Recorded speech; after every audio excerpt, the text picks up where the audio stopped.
Hello बच्चों, let's see this question. Two identical vessels are connected by a tube with a valve letting the gas to pass from one vessel into the other if the pressure difference delta P is greater than equals to 2 atm. Initially, there was a vacuum in one vessel while the other contained ideal gas at temperature 300 Kelvin and pressure 4 atm. Then both vessels were heated to a temperature 600 Kelvin. Up to what value will the pressure in ATM in the first vessel which had a vacuum initially increases? चलिए इस question को solve करते हैं बच्चों। और सबसे पहले तो ये देखते हैं कि इस क्वेश्चन को सॉल्व करने के लिए हमें कौन से की कॉन्सेप्ट की जरूरत पड़ेगी। देखिए की कॉन्सेप्ट की अगर हम बात करें तो ये क्वेश्चन हमारे पास सिंपली आइडियल गैस इक्वेशन से सॉल्व होना है। ठीक है, उसी का यूज करते हुए हम इस क्वेश्चन को सॉल्व करेंगे which is PV is equals to NRT. Now हमारे पास जो कंडीशन कही गई है बच्चों क्वेश्चन में वो ये है कि आपके पास दो वेसल हैं यहाँ पे इस तरह से वेसल वन और वेसल टू। ठीक है, उसको कनेक्टेड है एक ट्यूब से और उनमें एक लगा हुआ है वॉल्व। ठीक है, यहाँ पे एक वॉल्व भी लगा हुआ है इस तरह से। ठीक है, ये वेसल है वन आपका और ये है वेसल टू। इनिशियली ये कहा गया बच्चों, देखिए इनिशियली क्या कहा गया है, और ये जो है ना वॉल्व इसको पास कर दे रहा है, मतलब गैस जो है वेसल वन में इससे पास हो सकती है वॉल्व के थ्रू वेसल टू में, ये हमारे पास कहा जा रहा है। इनिशियली हम जब मान लेते हैं कि जब हमारे पास जो वॉल्व टू था उसमें वैक्यूम था। ठीक है, तो इनिशियल की अगर हम बात करें तो P1 is P1 is into V is equal to N1 R T1। ठीक है, V जो है वो पूरा वॉल्यूम है वेसल वन और वेसल टू दोनों का मिला के, क्योंकि हमारे पास वो स्पेस अवेलेबल है गैस के एक्सपैंड होने के लिए। P1 जो है वो प्रेशर आपके पास दिया हुआ है, ये सारी वैल्यूज हमारे पास क्वेश्चन में दी हुई है। P1 की वैल्यू 4 atm है और T1 की वैल्यू 300 केल्विन है, ये दी हुई है हमारे पास। तो यहाँ पर से आप बच्चों N1 की वैल्यू क्या निकाल सकते हैं, P1V अपॉन R T1, ये निकाल सकते हैं। नाउ अब हमारे पास ये कहा जा रहा है कि उसको हीटिंग भी तो की गई थी, तो आफ्टर हीटिंग लेट से कि हमारे पास जो N1 मतलब कुछ गैसेस जो होंगे उस कुछ गैसेस के नंबर ऑफ मोल्स वो वेसल टू में चले गए होंगे। तो यहाँ पर क्या हो जाएगा, ये P1 dash V is equals to N1 dash R T2, temperature अब हमारा T2 हो गया है, और दूसरे वेसल के लिए हो जाएगा P2 dash V is equals to N2 dash R T2।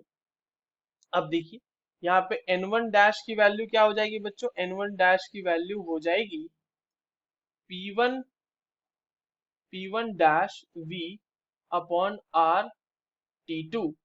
और P2 V को हम क्या लिख सकते हैं, देखिए N2 डैश क्या हुआ होगा, जितना हमारे पास N1 है पहले जितना था उसमें से कुछ बच गया है वेसल वन में, तो जितना बाकी रह गया वही गया होगा ना वेसल टू में। तो हम कैसे लिख सकते हैं इसको, P2 dash V is equal to N2 को हम लिख सकते हैं N1 में से माइनस कर देंगे N1 डैश R T2।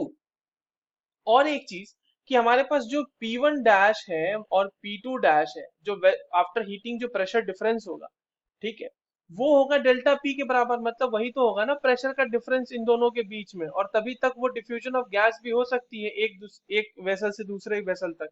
और इसकी भी वैल्यू हमारे पास गिवन है, ये होना चाहिए greater than equal to 2 atm। तो हम यहाँ पर से P2 को हम क्या लिख सकते हैं, सॉरी P2 को कह रहा हूं मैं, P1 डैश को हम क्या लिख सकते हैं, P1 डैश को हम लिख सकते हैं P2 dash plus delta P, इसका भी हम लोग यूज करेंगे ना।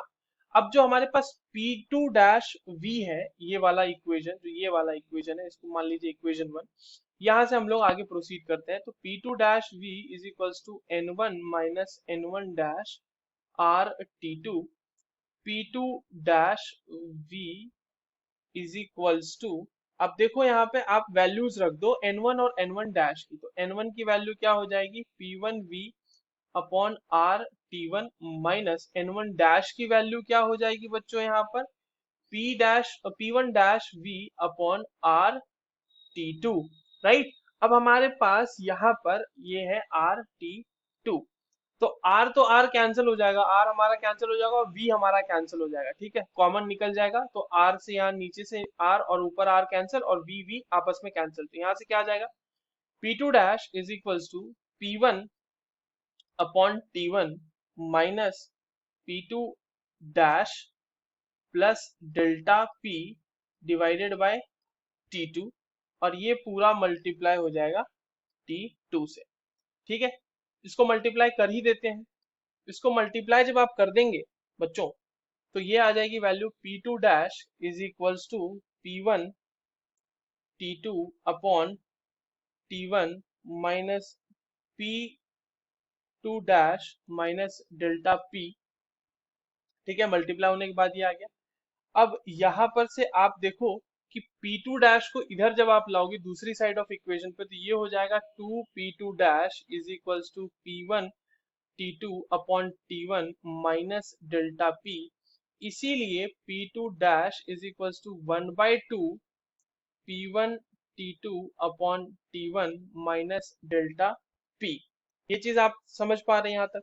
अब देखिए यहाँ पर से सवाल आपका बहुत ही आसान हो गया है, क्योंकि हमारे पास ये सारी वैल्यूज दी हुई है, और P2 डैश की जो वैल्यू आएगी बच्चों, उतनी ही तो इंक्रीमेंट हुई होगी ना वेसल 2 में, क्योंकि वेसल 2 में पहले तो जीरो था प्रेशर, उसमें तो कोई प्रेशर था ही नहीं क्योंकि वो वैक्यूम था। इसीलिए तो P2 डैश की वैल्यू हमें फाइनली फाइंड आउट करनी थी, तो 1/2 P1 की वैल्यू हमारे पास दी हुई है 4, T2 की वैल्यू है 600 डिवाइडेड बाय 300, T1 की वैल्यू माइनस 2.0, डेल्टा P की भी वैल्यू दी हुई है, और ये जो है ATM में वैल्यू आएगी बच्चों, and this value comes around 3 ATM। यही है आपका आंसर।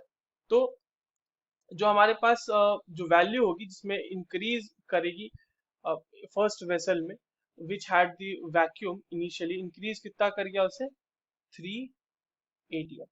ठीक है, so this is the answer for this question. I hope you understood this well. All the very best.